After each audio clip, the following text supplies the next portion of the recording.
Assalamualaikum warahmatullahi wabarakatuh. Di sini kami dari kelompok 2 akan mempresentasikan materi kami yang berjudul pengertian kurikulum dan konsep kurikulum. Baik, kami berjumlahkan 4 orang. Yang pertama, saya sendiri Syafira Nur Ulita. Yang kedua ada Sulih Luki Firgianti. Yang ketiga ada Siti Nur Raudatul Jannah. Yang keempat ada Nur Aini Ilmiah. Kurikulum dalam pendidikan diartikan sebagai sejumlah mata pelajaran yang harus ditempuh atau diselesaikan anak didik untuk memperoleh ijazah. Pengertian ini merupakan suatu pandangan lama yang lebih menekankan pada isi pembelajaran dan masih sering digunakan hingga saat ini. Semakin hari, pengertian kurikulum semakin terus berkembang.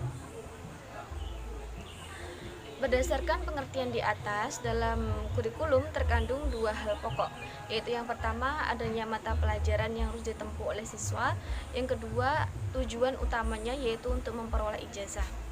Banyak para ahli yang mendefinisikan mengenai pengertian kurikulum. Pengertian kurikulum dibagi menjadi 2 bagian, yaitu pengertian secara arti sempit dan juga arti luas.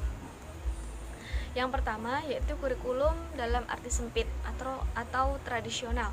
Secara tradisional, kurikulum berarti sejumlah pelajaran yang harus ditempuh siswa di sekolah atau di kursus. Kurikulum juga diartikan sebagai rencana pelajaran yang sengaja disusun untuk mencapai sejumlah tujuan pelajaran atau sejumlah pendidikan. Pengertian kurikulum secara tradisional ini pernah diterapkan di Indonesia dalam kurun waktu sebagai berikut. Yang pertama, kurikulum SD dengan nama Rencana Pelajaran Sekolah Rakyat tahun 1927 yang isinya sejumlah mata pelajaran yang akan diberikan pada kelas 1 sampai kelas 6. Yang kedua, rencana pengajaran untuk sementara bagi sekolah rendah yang lamanya 6 tahun, yakni tahun 1949, yang isinya daftar pelajaran. Yang ketiga yaitu rencana pelajaran terurai untuk sekolah rakyat tahun 1952 diterapkan tahun 1954. Yang terakhir, rencana pendidikan taman kanak-kanak di sekolah dasar tahun 1964.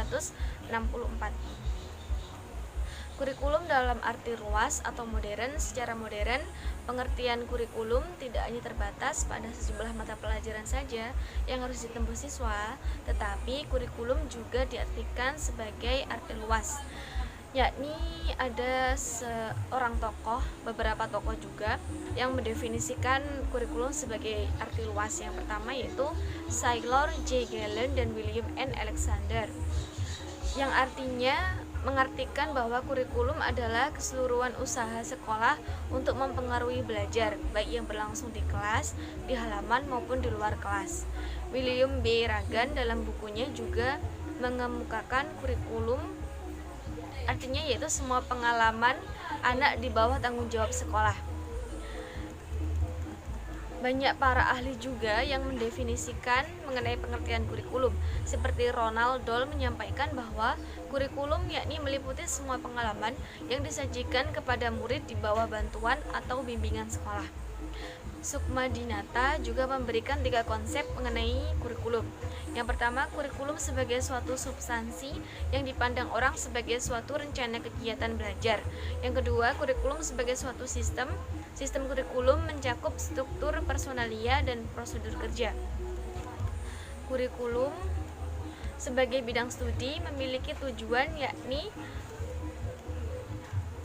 mengenai mengembangkan ilmu tentang kurikulum dan sistem kurikulum.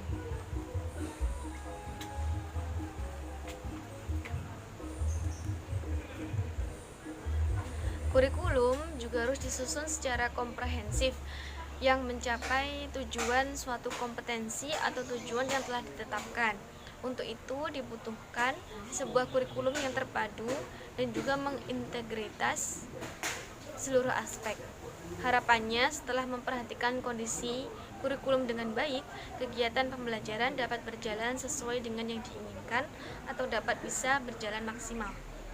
Selanjutnya akan disampaikan oleh teman saya. Di sini saya akan menjelaskan mengenai pengertian pendidikan agama Islam. Pendidikan agama Islam dapat diartikan secara terminologi, yakni merupakan suatu bentuk apa yang dilakukan agar dapat membimbing peserta didik sehingga mereka dapat selalu dan mengerti ajaran agama Islam secara sepenuhnya. Pendidikan agama Islam ialah bentuk dari suatu upaya yang mana dengan sadar dilakukan dan terperinci di dalam pembekalan peserta didik agar dapat mengerti, memahami, merasakan, meyakini, bertakwa, dan bersikap mulia melalui upaya merealisasikan ajaran agama Islam, yakni melalui kitab suci Al-Quran dan juga sunnah dan hadis.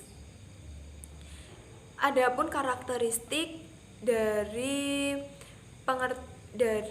pendidikan agama Islam itu sendiri, yakni yang pertama, pendidikan agama Islam berupaya agar dapat melindungi akhlak peserta didik agar semakin teguh, kuat, dan semacamnya. Kedua adalah pendidikan agama Islam berupaya untuk mengayomi dan merawat nilai-nilai yang tertuang dalam Al-Quran dan As-Sunnah. Yang ketiga, pendidikan agama Islam berupaya mengedepankan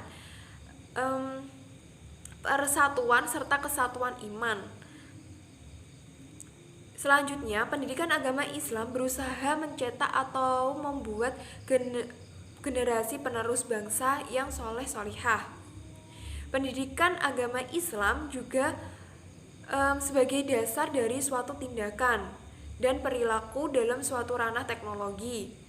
Yang terakhir adalah instansi pendidikan agama Islam punya entitas atau simbol yang termasuk ke dalam sifat yang rasional dan supra-rasional. Selanjutnya saya akan menjelaskan mengenai kurikulum pendidikan agama Islam.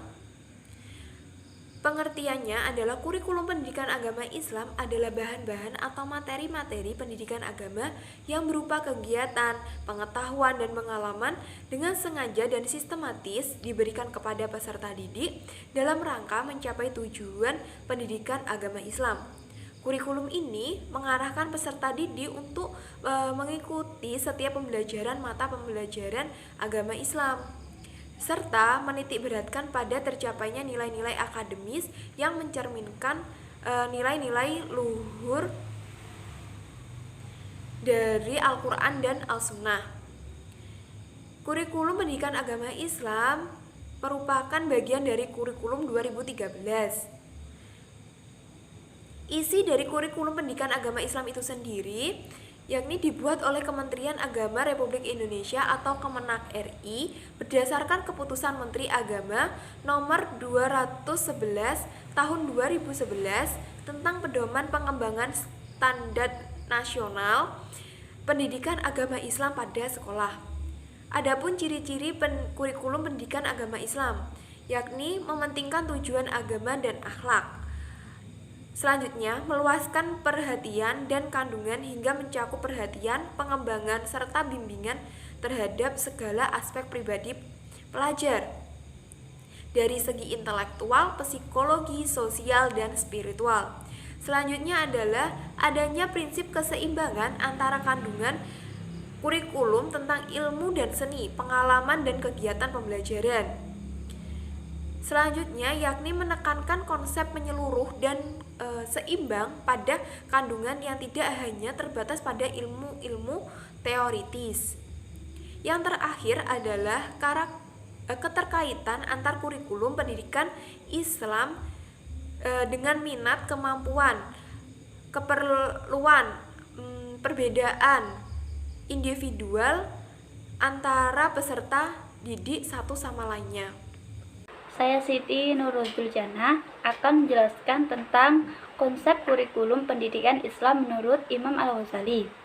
Konsep kurikulum yang dikemukakan oleh Imam Al-Ghazali terkait erat dengan konsep ilmu pengetahuan. Kurikulum yang dimaksud adalah kurikulum dalam artian sempit, yaitu seperangkat ilmu yang diberikan dari peserta didik kepada peserta didik. Al-Ghazali membagi ilmu pengetahuan ini menjadi 3 bagian, yaitu yang pertama, ilmu tercela. Ilmu tercela yaitu ilmu yang tidak ada manfaatnya baik di dunia maupun di akhirat, seperti ilmu nujum, sihir, dan ilmu perdukunan. Yang kedua yaitu ilmu terpuji, misalnya ilmu tauhid dan ilmu agama. Yang bila mana ilmu ini dipelajari akan membawa orang kepada jiwa yang suci, bersih, dan dari kerendahan dan keburukan, serta dapat mendekatkan diri kepada Allah Subhanahu wa Ta'ala. Yang ketiga yaitu ilmu terpuji pada taraf tertentu. Dari kedua kategori ilmu tersebut, Al-Ghazali merinci lagi menjadi yang pertama ilmu-ilmu Al-Quran dan ilmu agama seperti fikih, hadis, dan tafsir. Yang kedua ilmu bahasa seperti nahwu, shorof, makhraj, dan lafal-lafalnya yang membantu ilmu agama. Yang ketiga ilmu-ilmu yang fardu kifayah, terdiri dari berbagai ilmu yang memudahkan urusan kehidupan duniawi seperti ilmu kedokteran, matematika, teknologi, ilmu politik, dan yang lain-lain. Yang keempat yaitu ilmu kebudayaan seperti syair, sejarah, dan beberapa cabang filsafat lainnya. Dalam menyusun kurikulum pelajaran, Al-Ghazali memberi perhatian khusus pada ilmu-ilmu agama dan etika sebagaimana yang dilakukannya terhadap ilmu-ilmu yang sangat bermanfaat bagi kehidupan masyarakat. Kurikulum menurut Al-Ghazali didasarkan kepada dua kecenderungan sebagai berikut.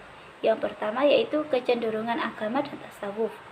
Kecenderungan ini membuat Al-Ghazali menempatkan ilmu-ilmu agama di atas segalanya dan memandangnya sebagai alat untuk menyucikan diri dan membersihkannya dari pengaruh kehidupan dunia.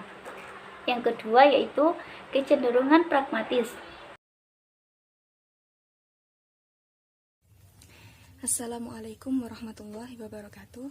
Perkenalkan, nama saya Nur Aini Ilmiah. Saya dari kelompok 2 akan menjelaskan tentang materi memahami konsep kurikulum PAI.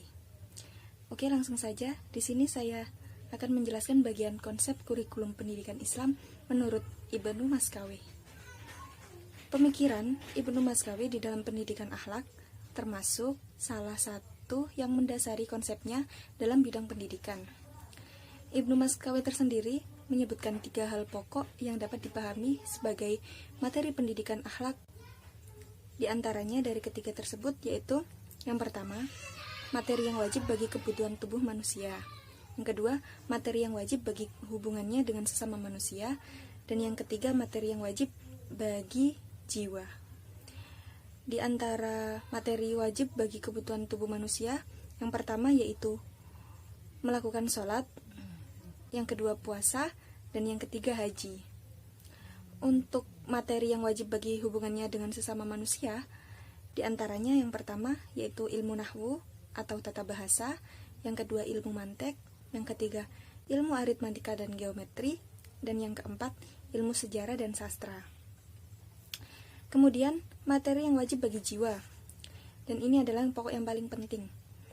Yang pertama yaitu berkeyakinan yang benar, yang kedua mengetahui keesaan Allah, dan yang ketiga merenungkan karunia yang telah dilimpahkan Tuhan, dan yang keempat yaitu memotivasi diri untuk senang kepada ilmu.